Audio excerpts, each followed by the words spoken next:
요즘 우리가 느끼다시피 밤낮 기온의 차이가 거의 10도 정도 차이가 나기 때문에 감기에 걸리기 쉽고, 감기에 걸림으로 말미암아 몸살이 날 수 있는데, 이 몸살은 주로 과도한 피로 또는 수면 부족, 영양 불균형으로 몸이 살려달라는 그러한 신호가 바로 몸살이라 할 수 있습니다. 우리 몸에 보내는 경고, 여러 가지 경고들이 있는데 그것을 무시하면은 심각한 질병이나 사고가 날 수 있습니다. 지금 현재 여러분 몸 가운데 지속적인 피로 또는 통증, 수면 장애, 식욕 변화, 체중 변화, 소화 불량, 몸에서 이런 신호들이 계속 보내고 있는데 이것을 무시하고 또 설마 나는 괜찮겠지, 설마 이렇게 생각하다가 질병이 더 악화되고 결국에는 치료가 어려워지고 그 질병 때문에 이제 목숨을 잃어버리는 그런 경우들이 있습니다. 하인리 법칙이라는 것이 있는데 이것을 1대 29대 300 법칙이라고 부릅니다. 한 개의 큰 대형 사고가 일어나기 전에 29개의 경미한 사고와 300개의 사소한 징후들이 있었다는 거예요. 어떤 대형 사고가 갑자기 어느 날 그렇게 발생하는 것이 아니라 같은 원인의 수십 차례 경미한 사고와 수백 번의 징후가 반드시 나타난 이 통계적인 법칙이 바로 하인리 법칙이라고 합니다. 여러분, 역사상 일어났던 대형 사고들, 특히 타이타닉 그 침몰 사건, 또 9.11 미국의 테러 사건, 우리나라의 그 세월호 침몰 사건, 이런 사건들을 보면은 수많은 경고들이 있었어요. 그런데 그런 경고를 무시함으로 말미암아 발생된 사고를 알 수 있습니다. 이 하인리 법칙을 만들었던 허버트 하인리는 산업 재예방이라는 그 책에서 예측할 수 없는 재앙은 없다, 예측할 수 없는 재앙은 없다라는 말로 결론을 내렸습니다.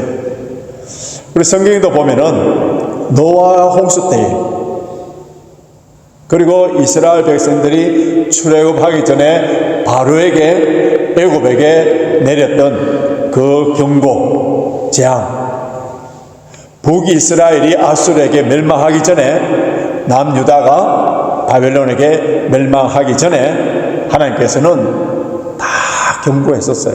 수많은 경고를 했습니다. 그리고 그들이 살 수 있는 길도 다 말씀해 주셨어요. 그런데 마음이 강팍하고 교만하고 미련하고 어리석은 사람들은 그런 경고들 다 무시함으로 말미암아 결국에는 하나님의 심판을 받을 수밖에 없었습니다. 지난 주일 우리 교회가 야외 예배 갔는데요, 9월 7일 날 오후 3시에 우리가 갖고 있는 모바일폰을 통하여서 영국 정부가 보내는 이멀전시 사이렌 소리를 누구나 다 10초 동안 들었을 거예요. 이것은 산불이나 홍수나 폭풍이 발생하실 때에 각 모바일폰으로 보낸다는 것을 시험적으로 시행했는데, 이런 경고를 받게 되면은 정부의 지시를 따라서 안전한 곳에 피신하라 해서 지난 주일날 이렇게 이멀전시 사이렌이 우리 모바일폰을 통해서 다 왔습니다. 오늘 우리가 함께 읽은 이 본문에서는 예수님의 경고의 말씀이 기록되어 있는데요. 자, 오늘 본문 15절 하반절 한번 보십시오. 15절 하반절을 보면 1년 자는 깨달을진저, 1년 자는 깨달을진저 뿐만 아니라 25절 보십시오. 오늘 설교 제목인데요, 25절 같이 읽겠습니다. 시작. 보라, 내가 너희에게 미리 말하였노라. 보라, 내가 너희에게 미리 말하였노라. 예수께서는 곧 다가올 예루살렘의 멸망과 그리고 온 우주의 종말, 예수님의 재림 최후의 심판 날에 대해서 미리 경고를 하셨어요. 예수님 당시에 이스라엘 백성들은 그 당시에 신약 성경이 없었기 때문에 구약 성경을 갖고 있었는데 그 구약의 다니엘서에서 예언되었던 그 말씀이 그들의 역사 속에서 이루어진 것, 성취된 것을 그들이 다 경험 통하여 알고 있습니다. 자, 15절 보십시오. 15절 제가 읽어드리겠습니다. 그러므로 너희가 선지자 다니엘의 말한 바 멸망에 가장한 것이 거룩한 곳에 쓴 것을 보거든 1년 자는 깨달을진저. 여기에 거룩한 곳은 성전에 멸망에 가정한 것, 이 예수님께서 인용하신 이 다니엘서는 9장 27절에 나오는 것인데, 멸망에 가정한 것이 거룩한 성전에 세워질 때가 있다는 거예요. 실제적으로 그들의 역사 속에 BC 170년경에 시리아 왕 안티오코스 에피파네스가 예루살렘을 점령합니다. 그리고 성전에 들어가서 그 성전에 제우스 신을 세우고 이스라엘 백성들이 가장 불결하게 여겼던 돼지를 잡아서 그의 피를 뿌리고 제사장이 머무는 그 방에, 성전에 그릇들을 넣어놓는 그 방을 창기의 방으로 만드는, 성전을 모독하는 그 사건이 있었습니다. 그래서 이스라엘 백성들이 그 역사를 통하여 그 사건을 다 알고 있었어요. 다니엘서에서 예언되었던 그 말씀이 그대로 성취된 그러한 역사를 그들이 갖고 있었습니다. 자, 이러한 예수님께서 이러한 과거의 사건을, 예루살렘 성전에서 일어났던 그 사건이 또 일어난다는 거예요. 오늘 본문에서 반복해서 나오는 단어가 있는데 한번 보십시오. 16절 보시면 그때에, 19절 그날에는, 21절 그때에, 22절 그날에, 또 23절에 그때에, 여기 나오는 그때 그날은 모두 예루살렘 멸망의 때를 가리키는 그런 말입니다. 이런 그날에 이 다니엘서에서 예언되었던 것이 이미 성취된 것처럼 또 이런 날이 일어나거든. 어떻게 하라고 구체적으로 말씀하신 것이 16절에서 20절이에요. 보십시오. 그때에 유대에 있는 자들은 산으로 도망할지어다. 지붕 위에 있는 자들은 집 안에 있는 물건을 가지러 내려가지 말며, 밭에 있는 자들은 겉옷을 가지러 뒤로 돌이키지 말지어다. 그날에는 아이 벤 자들과 젖먹이는 자들에게는 화가 있으리라. 너희의 도망하는 일이 겨울에나 안식일이 되지 않도록 기도하라. 그 예루살렘에 살던 사람이 그 환난 날을 당할 때에 가장 중요한 것은 생명이기 때문에 다른 것에 집착하지 말고, 롯의 처처럼 뒤로 돌아보다가 소금 기둥 되지 말고 빨리 산으로 도망하라. 왜 여기에서 산으로 도망하라 하십니까? 산으로 도망하라 하면은 구약의 사건, 소돔성이 멸망할 때 하나님의 사자가 이 롯의 가족들을 산으로 도망하도록 피신시킨 것처럼 그렇게 동일한 명령을 한 거예요. 예수님 당시에 예루살렘 사람들은 그것은 거룩한 도성이요, 성전이 있고 예배가 드려지기 때문에, 그래서 환난을 당하거나 저기 침입하면은 우리가 성전으로 도망가면 하나님께서 보호해 주실 것이다, 그렇게 믿었는데 우리 예수님께서 뭐라고 하십니까? 너 산으로 도망하라고. 왜 그런지 아세요? 하나님의 영광이 떠나버린 성전, 종교 지도자들의 이익을 탐욕을 위한 강도의 굴렬로 되어버린 그곳으로 아무리 피한다 하더라도 아무런 도움이 되지 않는다는 것. 이미 예루살렘 성전은 소돔성과 같은 되어버리기 때문에, 그래서 이스라엘 백성들에게 환난을 당하면은 산으로 도망가라 했었어요. 왜 예루살렘 성전이 소돔성과 같이 되어버렸습니까? 우리 주님께서 예루살렘아 암탉이 병아리를 품듯이 내가 너희를 모으려고 얼마나 많이 했는가. 그런데도 그들은 주님의 경고와 말씀을 듣지 아니하고 계속적으로 죄를 범하였습니다. 수많은 선지자들을 보냈는데 그들이 듣기 좋아하는 선지자의 말은 듣고 참 선지자들의 말은 듣지 아니하고 그들을 돌로 쳐서 죽여버립니다. 결국에는 그들이 완악하고 각박한 마음이 절정에 올라서 하나님의 아들인 예수 그리스도가 이 땅에 왔을 때 그들은 예수님을 십자가에 못 박아 죽이는 끔찍한 죄를 범하게 된 거예요. 그들의 죄가 얼마나 뻔뻔스럽고 강팍했느냐 하면은 그들의 죄값을 그들 자신과 그들 후손에게 돌리라고 스스로 저주를 자청합니다. 하나님의 심판을 전혀 무서워하지도 않고 하나님의 이름을 모독하고 하나님의 아들을 십자가에 못 박아 죽이는 그들에게 하나님의 심판이 임하였는데 그 심판의 도구를 하나님께서는 로마의 군대를 사용했습니다. 우리 성경의 오늘 본문 내용을 잘 알기 위해서 로마의 역사에 관해서 좀 이해가 필요한데요. BC 63년경에 로마 장군 폼페이우스가 예루살렘을 점령합니다. 그때부터 이제 이스라엘은 로마에서 보내는 총독에 의해서 이 통치를 받는데, 그런데 유대에서는 계속 좀 반란들이 일어나는 거예요. 해방을 위해서, 독립을 위해서 반란이 일어납니다. AD 66년 플로로스라는 새로운 로마 총독이 부임하는데 그는 대제사장을 임의로 자기가 세웁니다. 그리고 성전에 있는 금 17달란트를 강탈해 착보하고, 그리고 로마 군사들이 예루살렘에 들어올 때에 모든 유대인들이 나와서 열렬히 환영하도록 질시합니다. 그때 유대인들은 분노를 이것을 계기가 되어서 유대에 과격한 그러한 세력들이 항거운동이 일어나고 폭동이 일어나고 이것이 대규모 반란운동이 일어나는 거예요. 그래서 역사가들은 이 사건을 제1차 유대인 반란이라고 이렇게 칭합니다.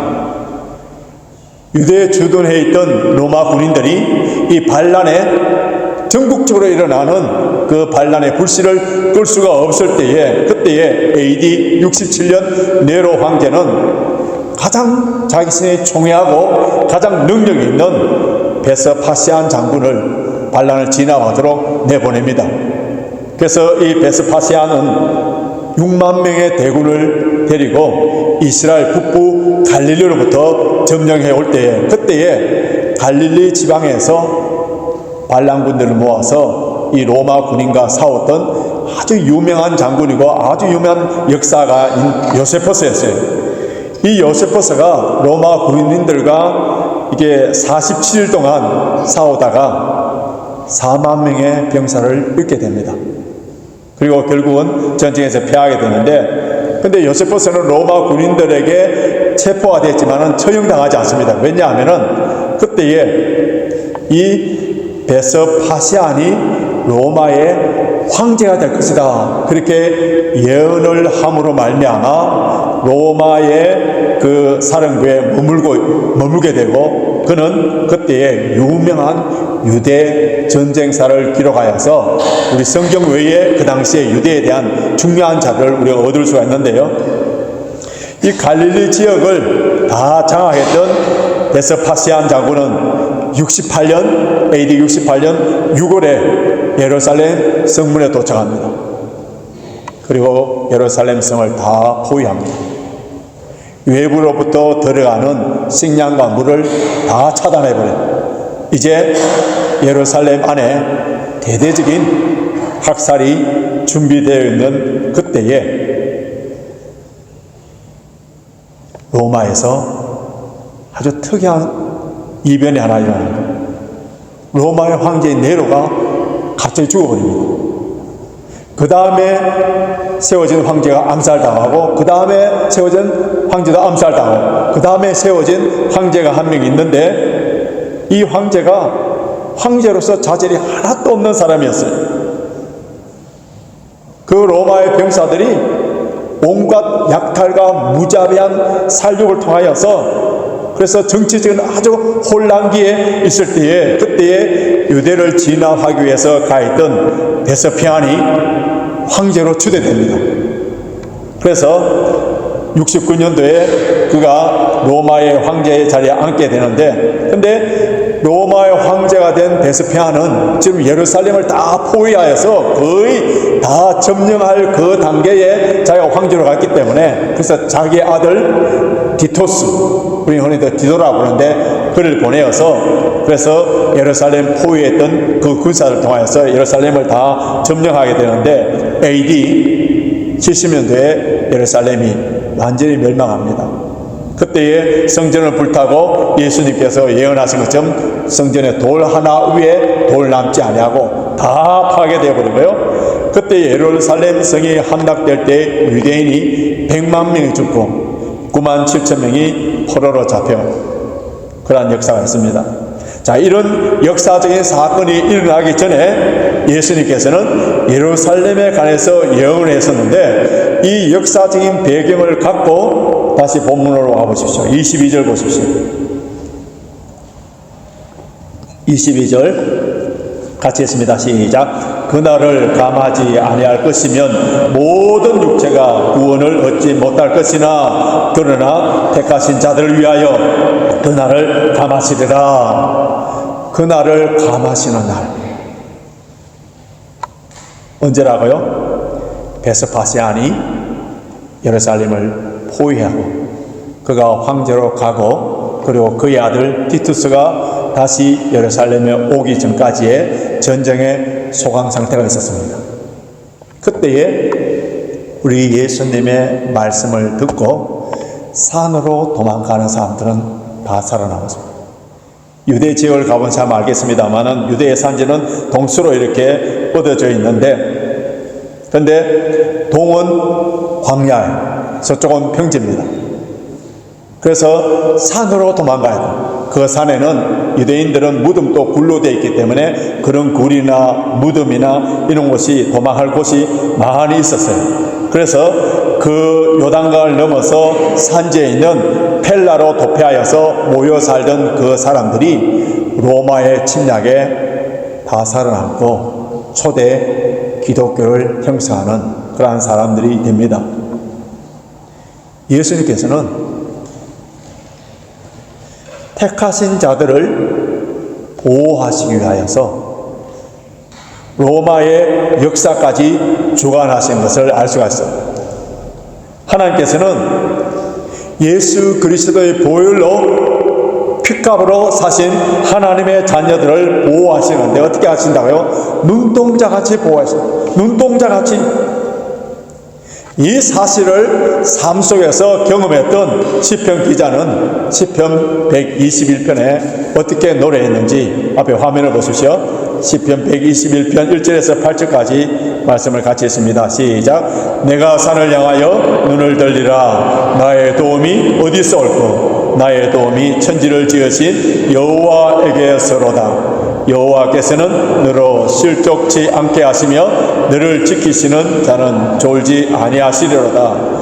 이스라엘을 지키시는 자는 졸지도 아니하고 주무시지도 아니하시리로다. 여호와는 너를 지키시는 자라. 여호와께서 내 우편에서 내 그늘이 되시나니 낮의 해가 너를 상치 아니하며 밤의 달도 너를 해치 아니하리로다. 여호와께서 너를 지켜 모든 환난을 면케 하시며 또 내 영혼을 지키시리로다. 여호와께서 너의 출입을 지금부터 영원까지 지키시리로다. 이 짧은 시에서 여호와께서 지키신다는 말이 여러 번 나와요.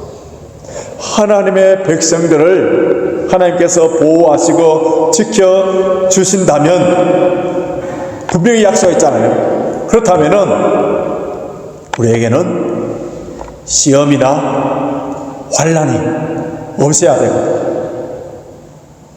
질병에 몸의 연약함도 없어야 되고, 물질의 어려움도 없어야 되지 않습니까? 하나님께서 우리를 다 지켜주신다고 약속했는데요. 그런데 우리의 현실은 어때요? 믿는 자들이 정직하게 진실하게 살려고 하는데 가난할 수도 있고, 열심히 새벽에 나와서 기도함에도 불구하고 질병에 걸릴 수도 있고 남 모르는 통곡과 아픔들이 있어요. 우리를 지켜주시면은 모든 것이 형통하고 만사 형통케 되어야 된다고 우리는 생각합니다. 그런데 하나님께서 우리를 지켜주시고 보호하여 주시고 최대의 관심을 가지는 것은 우리의 이 땅의 삶에 있어서 안일과 평안이 아니라는 거예요. 우리의 영혼이 강건케 되는 거예요.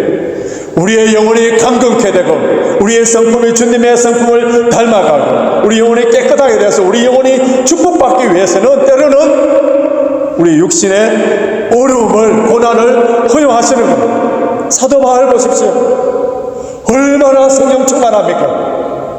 그를 통하여서 죽은 사람이 살아나고 많은 환자들이 일어나는 역사가 있었습니다. 그런데 본인은 어때요? 찌르는 가시가 있다. 남들이 보이지 아니하는 고통의 아픔이 있는 거예요. 하나님께서 지켜주신다면 그 병도 다 치유해 줘야 되는 것이 우리의 생각이지 않습니까? 그런데 사도 바울은 그 찌르는 가시를 인하여서 하나님께 감사한다. 왜? 하나님의 은혜가 계속 그에게 임하고 사과하지 아니하고 교만하지 아니하고 겸손하여서 계속적으로 하나님의 은혜를 누릴 수가 있기 때문에 그래서 하나님께서는 사랑하는 사도 바울에게 그 가시를 허용했던 거예요. 여러분, 우리의 영안이 열려져서 믿음의 눈이 활짝 열어져서 나에게 일어난 모든 사건들을 바라보면서 내 영혼을 강하게 하시고 주님께서 내 영혼을 지켜주심으로 말미암아 주님 앞에 선 때에 험도 점도 없이 면류관을 받고 참된 성도로서 믿음이 강건해지도록 해주시는 하나님의 사랑인 것을 깨닫게 될 때 모든 것이 합력하여 선으로 인도하시는 하나님을 찬양할 수밖에 없는 거예요. 그래서 사도 바울은 자신의 모든 경험을 통하여서 하나님께서 자신을 얼마나 사랑하는지 로마서 8장 35절과 38절 39절에서 그 하나님의 사랑을 이렇게 찬양했습니다. 우리 같이 읽겠습니다. 누가 우리를 그리스도의 사랑에서 끊으리요? 환난이나 공고나 박해나 기근이나 적신이나 위험이나 칼이라 내가 확신하노니 사망이나 생명이나 천사들이나 권세자들이나 현재일이나 장래일이나 능력이나 높음이나 깊음이나 다른 아무 피조물이라도 우리를 우리 주 그리스도 예수 안에 있는 하나님의 사랑에서 끊을 수 없으리라. 택하신 하나님의 백성들을 사랑하시며 지켜주시는데 아무런 어려움이 없이 아무런 고난 없이 편안하게 해주시겠다는 것이 아니라 연단을 통하여서 비록 죽음이 온다 하더라도 가난이 온다 하더라도 질병이 온다 하더라도 그것이 하나님의 사랑에서 끊어진 징표가 아니라 나를 더 사랑하기 때문에 이러한 고난과 역경을 통하여서 나의 믿음이 더 성장되고 영원히 밝아지고 더 주님을 닮아갈 수 있도록 해주시는 것이 그것이 바로 뭐라고요? 하나님이 나를 지켜주신다. 예수님께서 오늘 이 시간에 9월 둘째 주일 레인지파크에서 예배드리는 우리들을 향하여서 주시는 메시지는 예루살렘의 멸망과 같이 지구의 종말, 주님의 재림에 그 재림의 때 반드시 그 재림이 종말이 오기 때문에 준비하라는 거예요. 그날을 준비하기 위하여서 우리 주님께서 25절에 분명히 다시 말씀하십니다. 25절 보십시오. 보라, 내가 너희에게 미리 말하였노라. 보라, 내가 너희에게 미리 말하였노라. 주님께서 오실 그날에는 불신자들에게는 심판의 날입니다. 마치 예루살렘 사람들이 하나님을 거역하고 예수님을 십자가에 못 박아 죽임으로 말미암아 그 죄를 자손과 자신에게 돌리라고 큰 소리치며 교만했던 그들이 예루살렘 멸망으로 심판을 받았듯이 주님의 재림을 믿지 않고 교회를 비판하고 하나님의 이름을 모독하는 그러한 자들에게는 반드시 심판이 있습니다. 주님이 오시는 그날에 그들에게는 이 세상에 온갖 부귀 영화를 다 누린다 하더라도 통곡과 심판의 날입니다.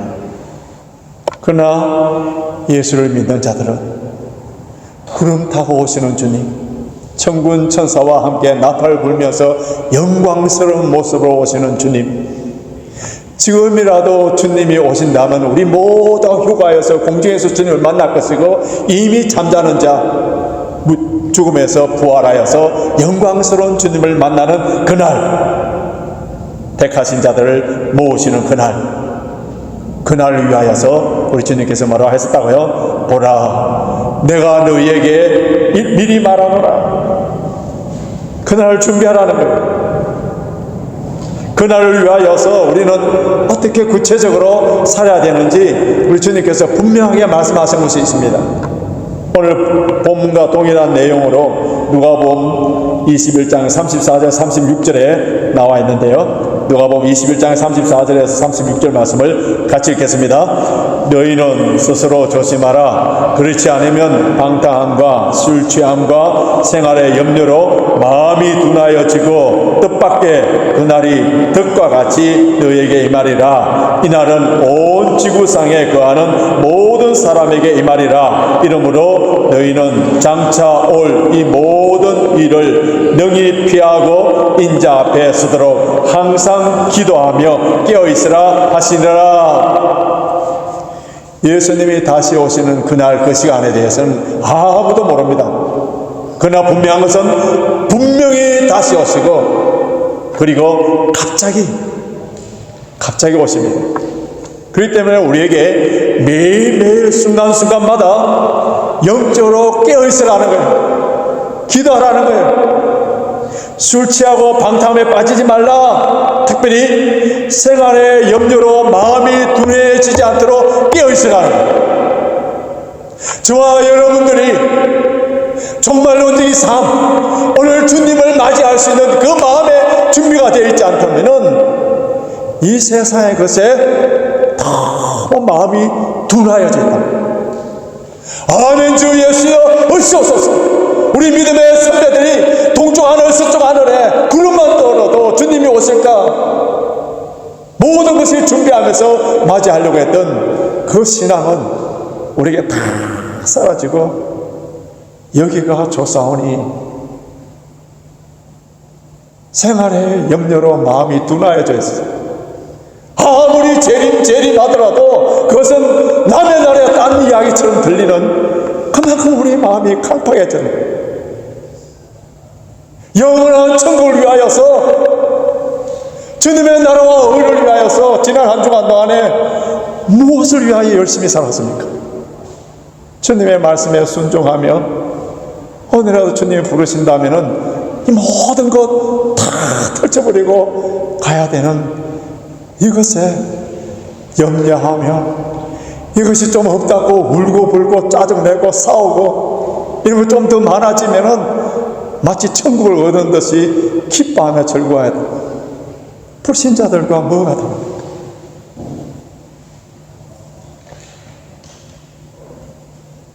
말세 때가 되면은 적그리스도와 거짓 선지자들이 일어나서 많은 기적들을 표적을 일으키면서 우리를 미혹한다 했었어요. 그렇기 때문에 우리가 말씀 위에 굳건하게 서 있지 않는다면은 세상적인 방식, 세상적인 삶의 방식에 미혹당하고 이런 적그리스도 이단들에게 미혹을 당하고 그래서 우리의 마음이 둔해지기 쉽다는 거예요.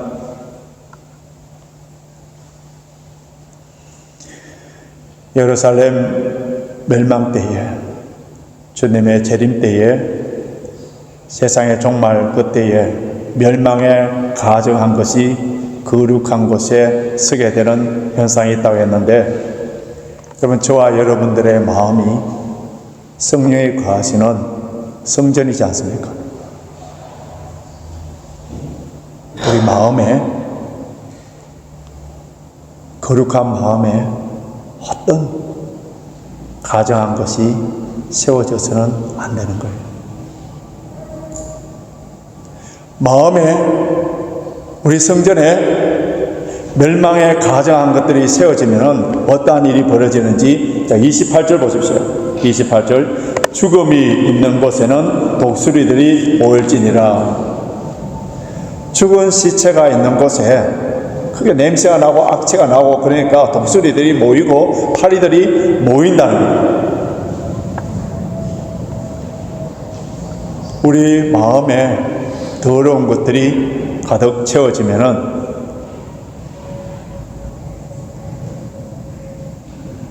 마귀의 도구가 되어버립니다.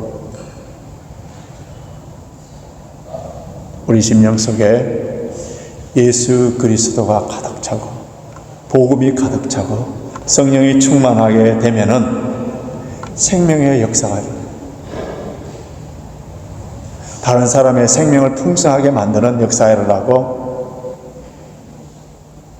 사랑하고 섬기는 역사가 일어나게 됩니다.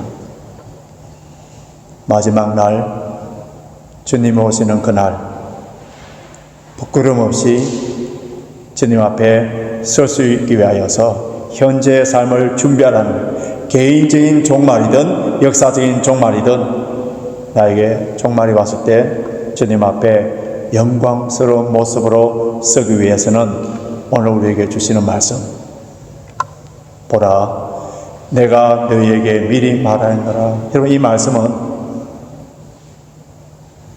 우리가 하나님께 복을 받고 영광스러운 주님 앞에 설 수 있는 말씀도 되지만, 또 한 가지는 이스라엘 백성들이 예루살렘에 멸망할 때까지 그토록 많은 경고를 주셨음에도 불구하고 마음이 완악하고 강타하여서 그 말이 하나도 자기 말로 들리지 않아요. 보라 내가 너에게 미리 말하였노라. 미리 말하였노라. 이 말씀을 마음에 꼭 새겨서서 우리 레인저파크의 성도들 가운데 한 사람도 매를 맞거나 징계를 받는 자들이 아니라 복을 받으시도록, 뿐만 아니라 주님이 다시 오실 때나 개인적인 종말을 맞이할 때 주님께 칭찬받고 면류관 받고 영광스러운 모습으로 설 수 있도록 깨어서 기도함으로 말미암아 우리 심령 속에 항상 성령이 충만케 되어서 날마다 종말론적인 삶으로 승리하는 저와 여러분이 되시길 주님의 이름으로 축원합니다.